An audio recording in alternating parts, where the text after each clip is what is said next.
नमस्कार सभी को। दोस्तों, राहुल गांधी ने अखबार में एक लेख लिखा, कई सारी भाषाओं में इसको लिखा गया है और उस लेख ने ऐसा बम फोड़ दिया है कि अब बीजेपी भी बिना जवाब दिए रह नहीं पा रही है।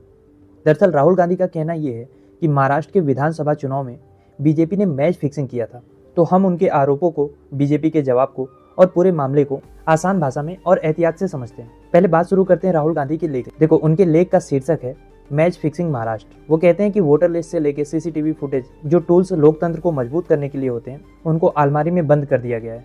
लोगों का हक है ये जानना कि उनके वोट के साथ छेड़खानी हुई है या नहीं। आगे राहुल ने 5 स्टेप में बताया कि कैसे बीजेपी ने उनके मुताबिक महाराष्ट्र का जनादेश चुरा लिया।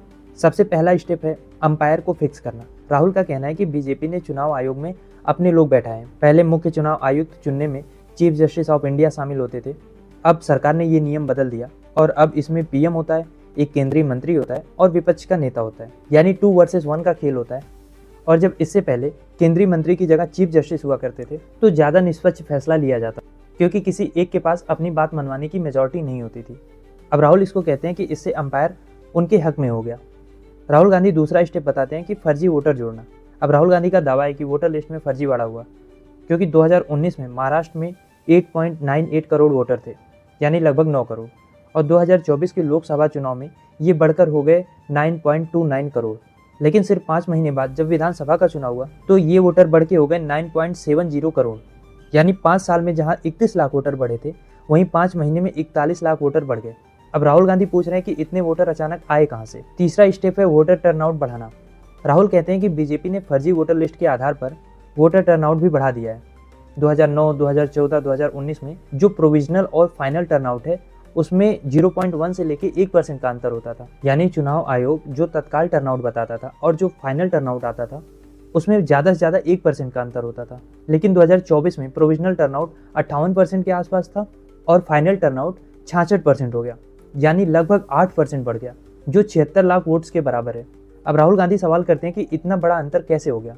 चौथा स्टेप है टारगेटेड बोगस वोटिंग। अब महाराष्ट्र में 1 लाख से ज़्यादा बूथ हैं, लेकिन राहुल गांधी का दावा है कि 12,000 बूथ पर, खासकर 85 कमजोर विधानसभा सीटों पर बीजेपी ने फर्जी वोटिंग करवाई। इसको एक्सप्लेन करने के लिए वो कमती सीट का उदाहरण देते हैं, जहां 2024 की लोकसभा में कांग्रेस को 1.36 लाख और बीजेपी को 1.19 लाख वोट मिले थे। लेकिन वहीं विधानसभा में कांग्रेस को तो 1.34 लाख वोट मिले और बीजेपी का वोट बढ़ के 1.75 लाख वोट हो गया। अब अचानक से ये 56,000 वोट का अंतर कैसे हो गया, ये सवाल राहुल गांधी खड़ा करते हैं। और 5वां स्टेप बताते हैं कि सबूत को छिपाना। राहुल गांधी कहते हैं कि जब हाई कोर्ट ने सीसीटीवी फुटेज और पोलिंग डिटेल्स मांगी, तो नियम ही बदल दिए गए।